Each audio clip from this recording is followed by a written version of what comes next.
sommes contents de pouvoir vous retrouver ce matin. Vous êtes les bienvenus à l'église évangélique Le Phare à Pau.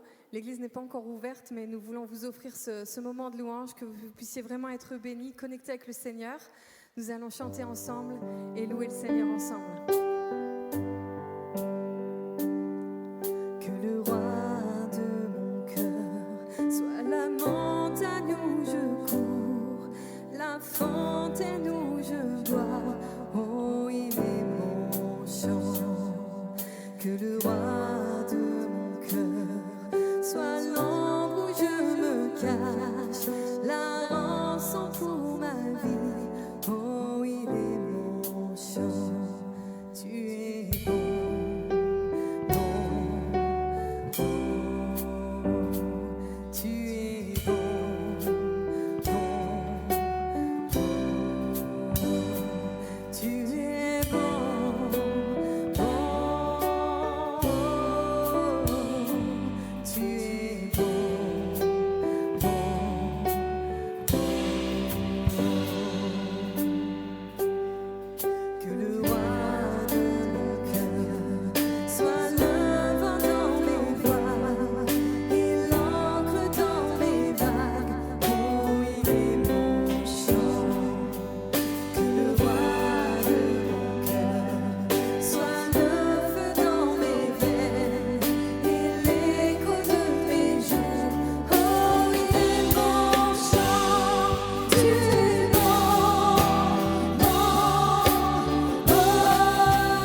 Bible, rien ne pourra nous séparer de l'amour que Dieu nous a montré dans le Christ Jésus notre Seigneur. Ni la mort, ni la vie, ni les anges, ni les esprits, ni le présent, ni l'avenir, ni tous ceux qui ont un pouvoir, ni les forces d'en haut, ni les forces d'en bas, ni toutes les choses créées, rien ne pourra nous séparer de l'amour de Dieu. Rien ne peut nous séparer de l'amour que Jésus a pour nous. Et ce matin, nous voulons nous aussi lui manifester notre amour, parce que lui, il a tout donné pour nous, et nous voulons en retour pouvoir le louer. Soyez bénis, soyez renouvelés en ce temps de louange, que le Seigneur puisse vous visiter.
Voilà, j'espère que vous avez passé un bon moment dans la louange avec Stéphanie.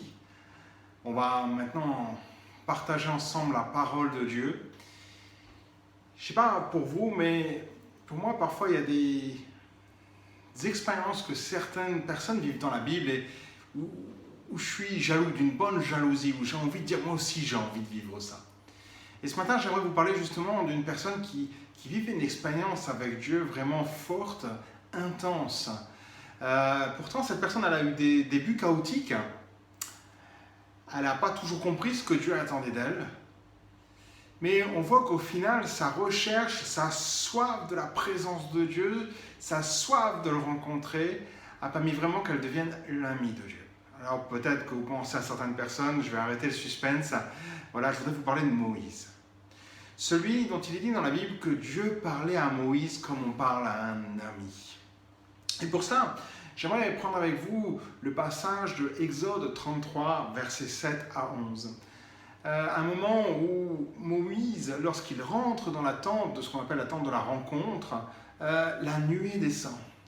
Je ne sais pas si vous êtes comme moi, mais j'aimerais bien que chaque matin, lorsque je me tiens dans la présence de Dieu, la présence de Dieu descende. Que vraiment je sente qu'il est là. C'est vraiment quelque chose de formidable. Et quand je vois l'expérience que Moïse a vécue, voilà, j'ai envie. Et je ne sais pas si vous êtes pareil que moi, mais on a envie de vivre ça, envie de voir la nuée descendre dans tous les moments qu'on passe dans sa présence. Alors, sans tarder, lisons le texte. Il se situe donc Exode 33, les versets 7 à 11. Moïse prit la tente et la dressa hors du camp, à quelque distance. Il l'appela tente d'assignation. Et tous ceux qui consultaient l'Éternel allaient vers la tente d'assignation qui était hors du camp. Lorsque Moïse se rendait à la tente, tout le peuple se levait. Chacun se tenait à l'entrée de sa tente et suivait des yeux Moïse jusqu'à ce qu'il fût entré dans la tente. Et lorsque Moïse était entré dans la tente, la colonne de nuée descendait et s'arrêtait à l'entrée de la tente. Et l'Éternel parlait avec Moïse. Tout le peuple voyait la colonne de nuée qui s'arrêtait à l'entrée de la tente. Tout le peuple se levait et se prosternait à l'entrée de la tente. L'Éternel parlait avec Moïse face à face, comme un homme parle à son ami. Puis Moïse retournait dans le camp, mais son jeune serviteur, Josué, fils de Nun, ne sortait pas du milieu de la tente.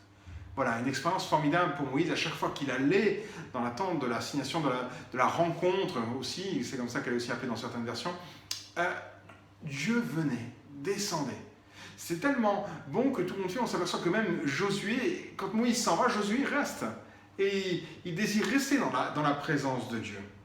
J'aimerais vous parler justement de ces moments de présence de Dieu, de ce moment, comme il est dit, que Moïse faisait un face-à-face. L'Éternel parlait avec Moïse face à face. Un moment vraiment d'intimité avec Dieu. C'est ce qu'on désire tous dans notre relation, dans notre communion avec Dieu. Et pour ça, je voudrais voir avec vous deux choses qui se sont passées dans ce passage, deux choses qui sont sous-entendues. La première, c'est qu'un moment face à face, c'est un moment où on est à l'écart, où on se met à l'écart. Vous avez vu, l'une des premières choses que Moïse a fait, c'est, il est dit au verset 7, Moïse prit la tente et la dressa hors du camp, à quelque distance. Il appela tente d'assignation. Et tous ceux qui consultaient l'Éternel allaient vers la tente d'assignation qui était hors du camp. On s'aperçoit que la première chose que Moïse fait, avant même de pouvoir rencontrer Dieu et de faire un face-à-face avec Dieu, il met cette tente à l'extérieur du camp. Il prend l'initiative de la monter à l'extérieur. Alors, pourquoi ? Comprenons bien qu'il s'est passé un événement. Si vous lisez Exode 32, vous allez percevoir il y a ce qu'on appelle l'événement du veau d'or. En effet, Moïse étant parti sur la montagne pendant un certain temps, le peuple ne le voyant pas revenir, a demandé à Aaron de lui faire une représentation de Dieu et ils ont commencé à adorer donc la représentation qui était le veau d'or. Ils ont copié ni plus ni moins que ce qu'ils voyaient en Égypte. Et ils sont allés dans toute une dépravation qui a suivi cette adoration. Et en fait, voilà, ça s'est très mal fini parce qu'ils ont complètement dérivé par rapport à ce que Dieu attendait et voulait d'eux. Et arrivé à un moment, quand Moïse va redescendre, il y a ce passage où Dieu va parler à Moïse et il est dit, Exode 33, verset 5, on ne l'a pas lu juste avant notre passage, il dit « En effet, l'Éternel avait ordonné à Moïse de dire aux Israélites, vous êtes un peuple rebelle, si je marche au milieu de vous, ne fût-ce qu'un seul instant, je vous exterminerai. » C'est pas que Dieu veut se venger, c'est pas que Dieu est en colère et qu'il ne maîtrise pas sa colère. Quand il parle de cela, c'est tout simplement parce que Dieu est saint et que le péché ne peut pas cohabiter avec la sainteté de Dieu. Et que tout compte fait, au contact, le peuple qui est rebelle dans son adoration, dans la suite, dans le fait de suivre Dieu, il va se confronter à la sainteté de Dieu. Et là, en effet, les conséquences peuvent être terribles. Voilà. Donc, c'est simplement cette chose-là qui se passe. Dieu ne peut pas rester au milieu de camps. Non pas parce qu'il est en colère et qu'il va tous les tuer, mais parce que s'il reste là, c'est eux qui mourront. Parce qu'ils ne pourront pas vivre avec la sainteté. Alors Dieu décide de se retirer. Et à ce moment-là, Moïse comprend bien les choses, mais lui, il désire garder sa relation, sa communion avec Dieu. Et qu'est-ce qu'il fait? Il monte une tente en dehors du camp. Tout compte fait, cette tente, elle matérialise un fossé qui sépare les agissements du peuple et la sainteté de Dieu. Une fracture, hein. Il y a quelque chose qui a un désaccord. Voilà. Il y a tout ça qui se met en place et ça matérialise, ça rend visible la séparation qu'il y a entre Dieu et les agissements de son peuple. Et on le voit, tous ceux qui voulaient consulter l'Éternel devaient sortir du camp pour aller le consulter. Laissez-moi vous dire que pour faire un face-à-face avec Dieu, comme l'a fait Moïse, il y a des moments où on doit aussi savoir se mettre à l'écart. Se mettre à l'écart de quoi, vous allez dire? Je ne vous parle pas ici d'aller dans la forêt, de vivre comme un ermite, de vivre sur une île déserte ou de vivre dans une bulle. Non, je vous parle de vous mettre à l'écart de ce qu'il peut y avoir autour de nous, qui tout compte fait est contraire à la volonté de Dieu, contraire au plan de Dieu pour nos vies, qui va venir nous ruiner les uns les autres. Et on peut parler ici, par exemple, des passions du monde. Paul donnera ce conseil à Tite, chapitre 2, versets 11 et 12, et il dira ceci. Car la grâce de Dieu, source de salut pour tous les hommes, a été manifestée. Elle nous enseigne à renoncer à l'impiété et au convoitise mondaine, à vivre dans le siècle présent selon la sagesse, la justice et la piété. Tout compte fait, on est invité à vivre dans notre environnement, mais de manière différente. C'est ça, se mettre à l'écart. C'est non pas se détacher de tout, couper tout et s'isoler, mais c'est vivre de manière différente. Quand il dit ce terme « selon la sagesse », ça signifie de manière réfléchie, de manière disciplinée. Tout compte fait, avant chaque acte, chaque choix qu'on fait dans la vie, Dieu, ce qu'il nous demande, c'est réfléchir. Est-ce que c'est ça que je veux? Est-ce que c'est comme ça que je veux que tu agisses, que tu vives ta vie?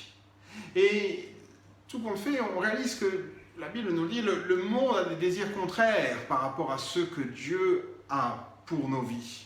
Alors, je vous le disais, on doit simplement les discerner et dire non, ça, j'en veux pas. Je veux m'éloigner de ces choses-là, de ces faux raisonnements, de ces attitudes, de ces comportements, de ces péchés, de toutes ces choses qui sont là. Je ne parle pas d'un isolement physique, mais d'un isolement dans les pensées. Et tout compte fait qui nous amènera à être différents dans notre manière d'agir. Parce que si nos pensées sont différentes, forcément nos actions seront différentes. D'ailleurs, Jésus lui-même ne demande pas à ce que nous quittions, nous mettions à l'écart du monde. Il dira lui-même, je ne te prie pas de les ôter du monde, mais de les préserver du mal.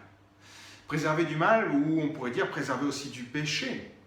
Paul dira ceci, 2 Corinthiens 6, verset 17, « C'est pourquoi sortez du milieu d'eux, et séparez-vous, dit le Seigneur, ne touchez pas à ce qui est impur, et je vous accueillerai. » Il y a ici une notion qui est assez forte, où Dieu dit, séparez-vous, agissez pas comme eux. Continuez pas à vivre cette vie-là. Corinthe était connu pour être un port avec plein de temples. Les marins sont très superstitieux et il fallait le temple de chaque dieu, de chaque marin, et tout ce qui allait avec, les plaisirs. Et tout compte fait, on s'aperçoit que la ville, c'était l'atmosphère de la ville. Une atmosphère d'idolâtrie, une atmosphère de débauche. Et les Corinthiens, lorsqu'ils venaient rencontrer Jésus, avaient besoin de se séparer, de sortir de cela et de se consacrer à Dieu, comme il dira Paul, de ne plus toucher à ce qui est impur. Et il est dit, et je vous accueillerai. Et tout compte fait, et je vous rentrerai dans ma présence, je vous accueillerai dans ma présence. On a un proverbe en français qui dit « Dis-moi qui tu fréquentes et je te dirai qui tu es ».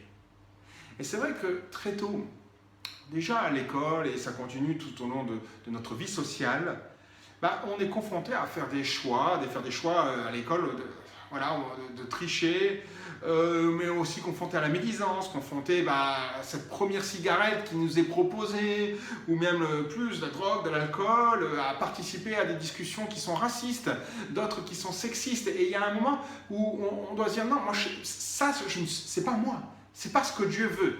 Ça, je n'en veux pas. Je sors du milieu de tout ça. Je sors de ces choses-là.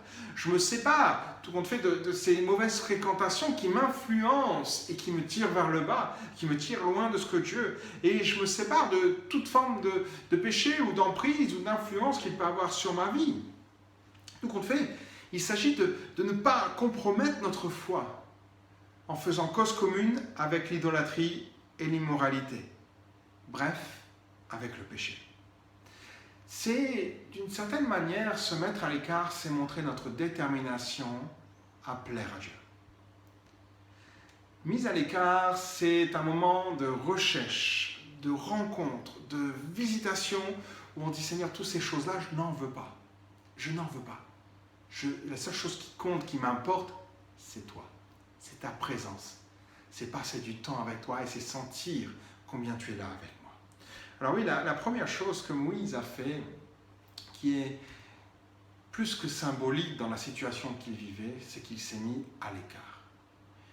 Frères et sœurs, amis, vous qui nous regardez, nous voulons tous vivre une communion avec Dieu. Et je vous le disais, une sainte jalousie de ce que Moïse vivait. Mais il faudra aussi réaliser que pour ces moments-là, il y a des choses sur lesquelles on doit se mettre à l'écart. On doit se mettre à l'écart de ce qui nous tire vers le bas, de ce qui est contraire à la parole de Dieu, de tous ces comportements, tout compte fait, qui peuvent être charnels, que ce soit de la jalousie, que ce soit des médisances, que ce soit des mensonges, que ce soit de l'immoralité, que ce soit tout ce qui est là et qu'on sait être contre la volonté de Dieu et déchirer même, blesser le cœur de Dieu. Il faut qu'on se mette à l'écart de tout ça. Et qu'on dise, Seigneur, moi ce que je recherche, c'est toi. Parce que le premier pas pour rentrer dans la présence de Dieu, c'est se mettre à l'écart de tout ce que Dieu nomme péché. On remarquera aussi qu'il y a quelque chose de formidable avec Dieu, c'est qu'il est dit au verset 11, l'Éternel parlait avec Moïse face à face, comme un homme parle à son ami. Un face à face avec Dieu, c'est un moment d'amitié avec Dieu. On ne rentre pas dans des prières récitées, dans toute une formulation, c'est vraiment un moment d'amitié. Et on a besoin parfois juste de le réaliser, ces choses-là, d'oublier un peu peut-être les protocoles, les grands mots, les grandes expressions. Non, on parle avec un ami, bien sûr, avec le respect qu'on lui doit, parce que c'est la personne de Dieu. C'est notre ami, mais ce n'est pas notre pote. C'est celui qui est avec nous, mais on le respecte. Il veut cette amitié, mais on n'oublie pas qui il est et ce qu'il attend de nous. Alors, qu'est-ce que c'est que parler comme à un ami?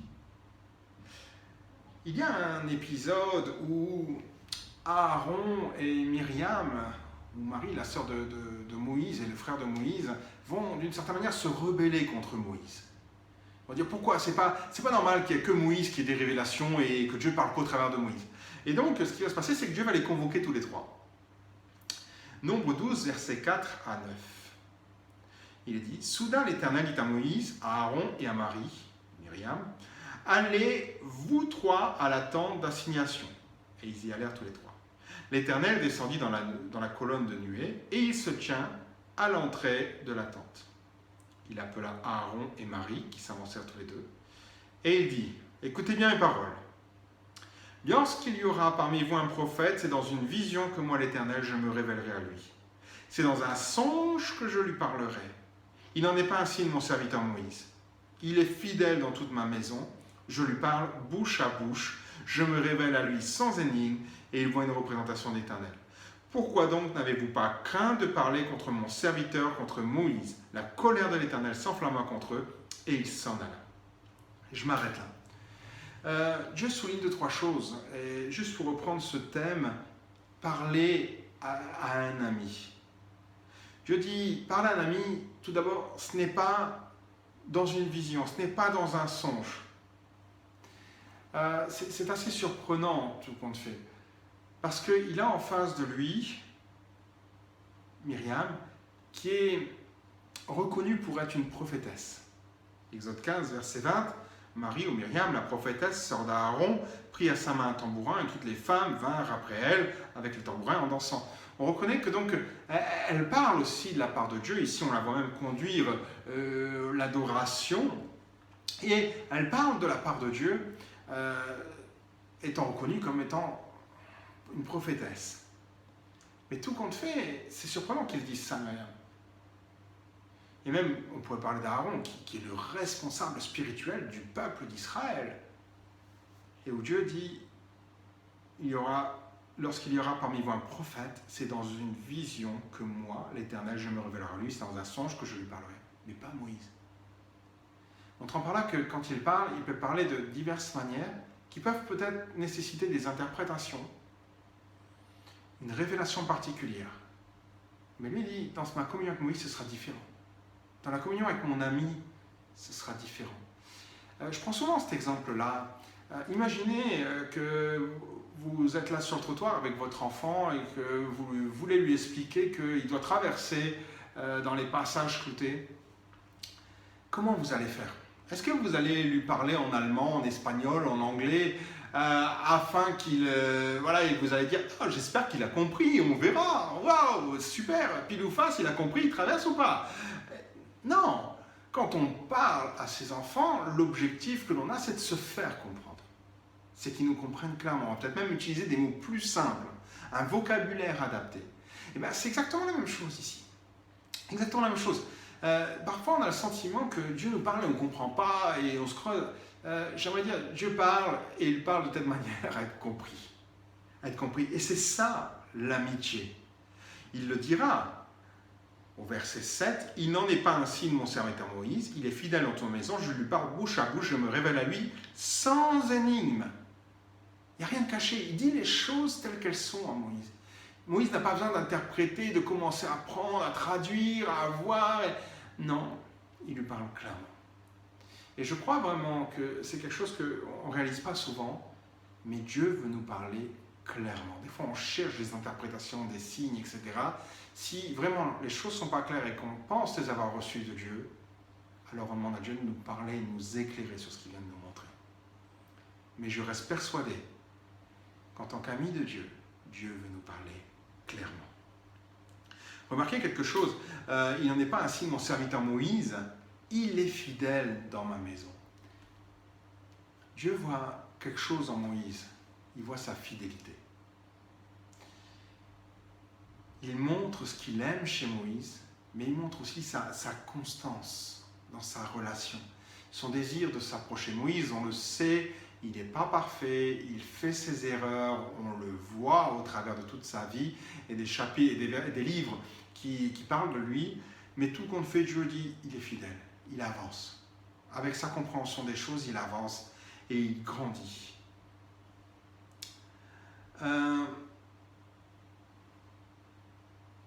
Et ce qui est surprenant dans ce moment-là, c'est que même si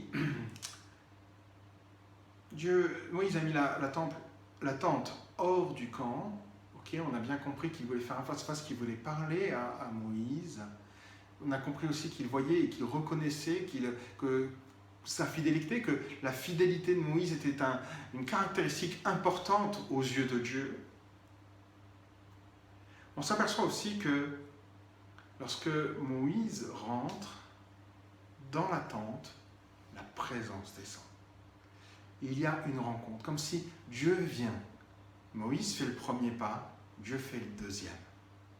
Dieu, la Bible dit, Dieu se laisse trouver. Vous me cherchez et vous me trouverez si vous me cherchez de tout votre cœur.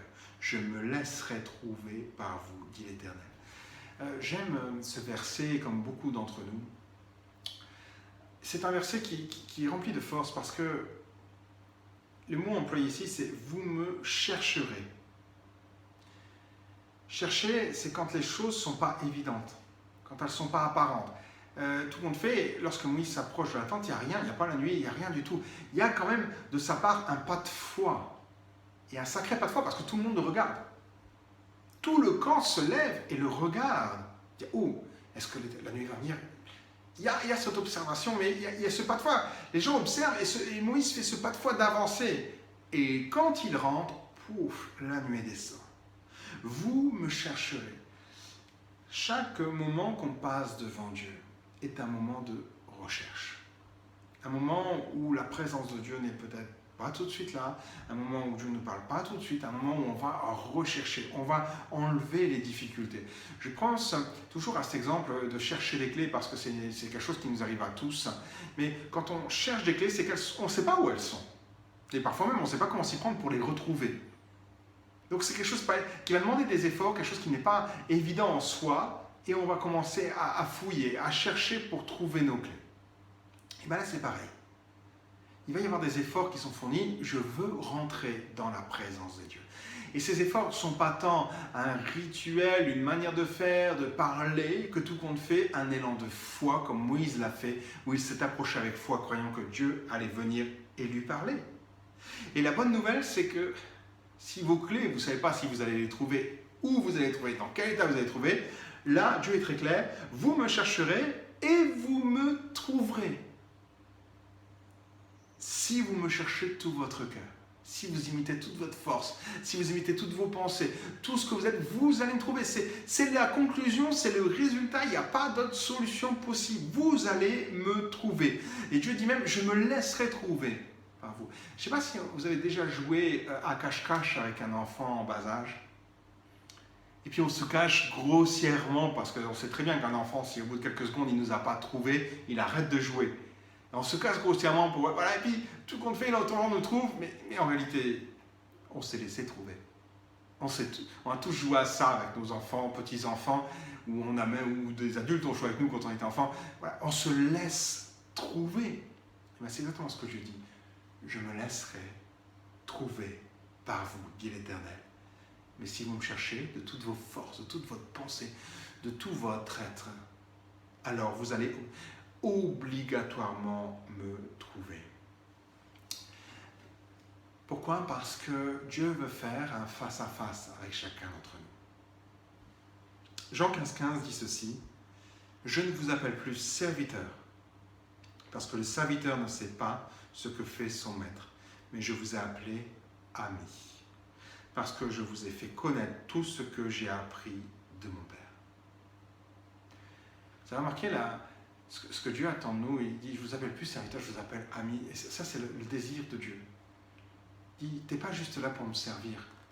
La relation que je veux que l'on ait ensemble, même si tu me sers dans le domaine des compétences que tu as reçues, la relation que je veux qu'on ait ensemble, ce n'est pas celle du maître et du serviteur, c'est celle de l'ami. Cet échange, une relation qui est intime, qui est sans sous-entendu, sans équivoque, sans chose cachée, une relation qui est basée sur la fidélité, où quand tu vas me chercher, tu vas me trouver, parce que je suis ton ami, et que je vais répondre à tout cela.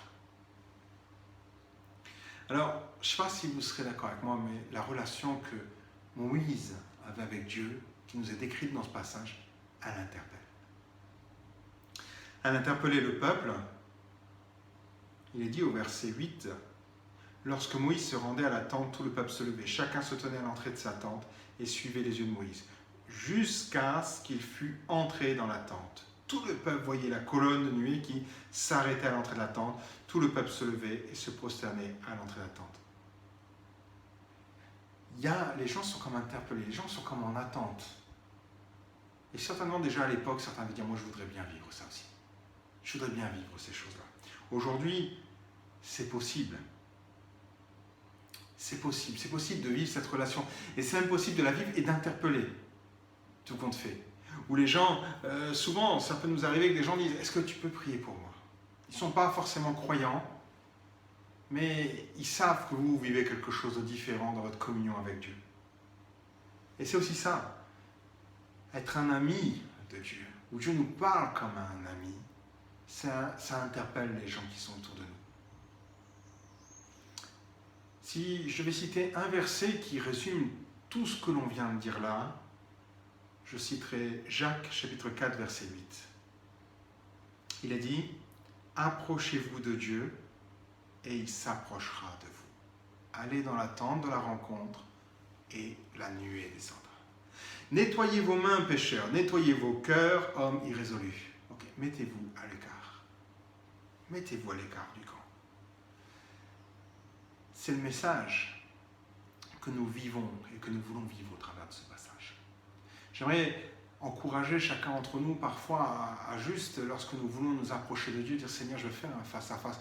Qu'il y ait dans notre vie un réel désir, un désir profond de tout notre cœur, dire Seigneur, je veux vivre plus. J'ai envie de dire merci pour ce que je vis. Mais tout comme Moïse, où on voit que sa relation avec Dieu a grandi au fur et à mesure des années, j'ai envie de dire Seigneur, je veux vivre plus avec toi, jour après jour. Je veux que ce que je vivais hier soit moins intense que ce que je vis aujourd'hui, encore moins intense que ce que je vais vivre demain. Et je veux m'y mettre tout mon cœur. Je veux me détacher des choses qui m'éloignent de toi. Je veux me mettre à l'écart du péché, des pensées qui sont là, des choses qui... Et je veux vivre vraiment quelque chose d'intense avec toi. J'aimerais, si vous le permettez, qu'on puisse juste passer un moment de prière. Et que ce soit votre prière... en voyant ces moments, cette vidéo, dire Seigneur, je veux vivre un face-à-face avec toi. Je veux grandir dans ma relation avec toi. Enlève tout ce qui peut faire obstacle. Seigneur, on se tourne vers toi. Tu as dit, Seigneur, si vous me cherchez, vous me trouverez, si vous me cherchez de tout votre cœur. Et bien, ce matin, Seigneur, nous sommes tous là, rassemblés avec un désir profond de te rencontrer davantage, de te chercher de tout notre cœur, de nous consacrer à toi. Aide-nous peut-être, mets le doigt, Seigneur, éclaire-nous sur les choses qui nous éloignent de toi. Montre-nous ce qui ne va pas. Montre-nous peut-être les choses que nous avons laissées entrer dans notre vie et qui, tout compte fait, ne sont pas à ta gloire. Aide-nous à vraiment, Seigneur mon Dieu, nous mettre à l'écart, non pas physiquement, mais à l'écart de tout ce qui pourrait nous salir, tout ce qui est péché, tout ce qui pourrait tout simplement te déplaire, tout ce que tu n'approuves pas. Et aide-nous, Seigneur, chaque jour, Seigneur, à réaliser, Seigneur, révèle-toi dans nos vies. Révèle-toi comme cet ami avec qui on peut discuter, dialoguer, échanger, Seigneur, et que chacun d'entre nous puissions vivre quelque chose de beaucoup plus intense, Seigneur, où tu vas parler à nos cœurs, Seigneur, et tu vas nous amener encore plus loin, comme tu l'as fait pour Moïse et le peuple d'Israël. Merci Seigneur pour les bénédictions que tu nous accordes. Merci parce que tu es avec chacun, Seigneur, et tu nous fais avancer, Seigneur, chacun pour notre part, dans tes projets, dans ta volonté. Et tu intensifies, tu fortifies, Seigneur, notre relation avec toi. Que toute la gloire soit à toi, Père, dans le nom de Jésus. Amen. Voilà, nous terminons ces instants, mais je voudrais vous laisser avec une bonne nouvelle, une bonne annonce, et vous dire que tout simplement les cultes dans l'église de Phare reprendront à partir du dimanche 12 juillet à 10h. Bien sûr, on fera tout ça selon les normes sanitaires qui sont en vigueur. Si vous projetez de venir à ces moments-là, on vous demandera de porter un masque et donc de ramener votre propre masque. Toutefois, sachez qu'il n'y aura pas de réunion dans la semaine afin de respecter les délais entre les diverses réunions qui sont aussi imposées par les mesures sanitaires. On n'aura pas non plus d'accueil spécifique pour les enfants. On vous informera, bien sûr, tous les chrétiens de Pau, vous recevrez un mail, on vous expliquera ces choses-là plus en détail. Mais sachez en tout cas qu'à partir du 12 juillet, on sera heureux de se retrouver ensemble à l'église. Et si, pour diverses raisons, vous ne pouvez pas être là parce que vous avez des enfants ou votre santé est fragile, sachez qu'on va tout mettre en œuvre pour que le culte soit filmé et retransmis en direct. Alors pour ma part, je vous dis à très bientôt, vraiment heureux de vous retrouver. Soyez bénis.